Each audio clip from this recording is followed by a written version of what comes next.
All right. Yes, it is that time once again. It's story time with Reb Jimmy, and I am your host, Rabbi Jimmy. Okay, maybe not your host, but you get the point. So I want to talk to you a little bit more about. I'm going to continue on with the next story, anyways. The next story of the Tanakh and the Waters of Jericho. The Waters of Jericho. And this is one of the stories you don't oftentimes hear mentioned within traditional Bible stories, things like that. But I think it's an important story. And there's some really significant things that happen here. The story takes place at the rebuilt city of ancient Jericho. Now, if you remember rightly, when the ancient city of Jericho fell because of Israel marching around the city 7 times and the trumpet sounding, God commanded Israel, do not rebuild this city. The city is not to be rebuilt. However, Hiel, the Bethlehemite, against the command of God, rebuilds the city during the reign of Ahab. During the reign of Ahab the prophet, Ahab the king of northern Israel, Hiel rebuilds the city of Jericho. Enter Elisha, the student and servant of the prophet Elijah. He too, like Elijah, he too will be a great prophet in his own right. But he will be a different prophet. He was Elijah, in his prophecy, brought great judgment against the northern tribes of Israel. He brought great judgment, and ultimately, we know that there was a famine that took place, right? We also know that he laid down the gauntlet at Mount Carmel when he called Ahab and he called the priests of Baal and he called the children of Israel to gather together and to decide if Baal is God or if the God of Abraham, Isaac, and Jacob is the one true God. Elijah was a bit of a loner. Elijah was a bit of a loner who brought, like I said, who brought words oftentimes of harsh judgment. Elisha represents a bit of a change. Even though Elisha was a student, Elisha was a prophet of the people. He went out amongst the people. He stayed there amongst the people. He lived in Jericho. He settled in Jericho for a period of time. He had great sympathy for the people and the suffering that they endured. And it represents kind of a change, that while God brought judgment through Elisha, God would bring great mercy. He would bring great mercy and he would alleviate some of their suffering. Okay. Elisha, even as a student of Elijah, he was still a bit of a different prophet, and he would perform many miracles, and he would be a prophet that the people could go to, the people could share their concerns with, the people could talk to, could identify with. So what we find is that at the spring of the city of Jericho has become bitter and contaminated. And what it does is it causes whatever is causing it, we're not told. We're just told that there is something wrong with the spring and the city of the people, the primary water source, and it's causing a lot of premature deaths throughout the city. Primarily amongst some of the younger children or new babies or what have you. It's causing a lot of problems, a lot of premature deaths. So Jericho's residents turn to Elijah for help. Remember, the mantle had been passed from Elisha to Elijah.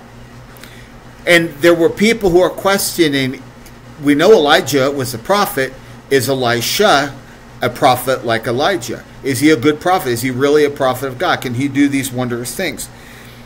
Without reservation, when the people cry out, he gets to work. They don't even ask him to do it. He just hears of what's going on and he offers to heal. Okay, Elisha requests that a new flask be brought filled with salt. He then pours the salt into the polluted spring water, proclaiming in God's name, I have healed this water. Death and bereavement shall come from there no longer. So he takes this salt and puts it in this flask, and he throws it in the water, and the water is healed, the contamination disappears. So why does Elisha ask for a new flask? What does that matter? And why does he ask the villagers for salt? Why salt? And why didn't he just bring his own salt, right? The rabbis call this what is referred to as a miracle within a miracle. In other words, using bitter to cure bitter, or sweet to cure sweet. Okay, or I'm sorry, using bitter, let me rephrase it, using sweet to cure bitter. Instead, he performs a miracle within a miracle by using what is bitter to cure what is bitter. Okay, in other words, salt to cure this bitter water. No one could say then that he threw in some natural formula that just happened to sweeten it up. Instead, they had to rely upon this truly as a miracle of God. Okay.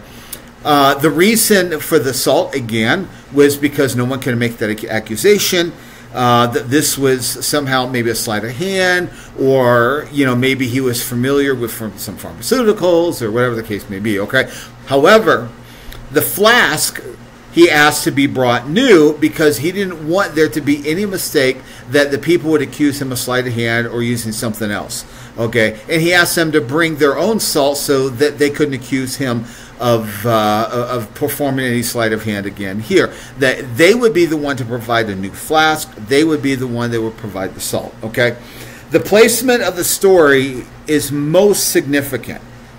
In Exodus 15, after crossing the Red Sea, Israel went on a 3-day journey into the wilderness, right? But they found no water. And then they arrived at this place, what is referred to as the Waters of Marah, but they could not drink of it because the water was bitter, hence the name Marah. Okay? They could not drink of it. They were thirsty. They needed survival here. And they could not drink of it, and they began to complain. They began to cry out to God, and God told Moses to take this tree and throw it into the water. Okay, this causes the water. This tree causes the water to become sweet.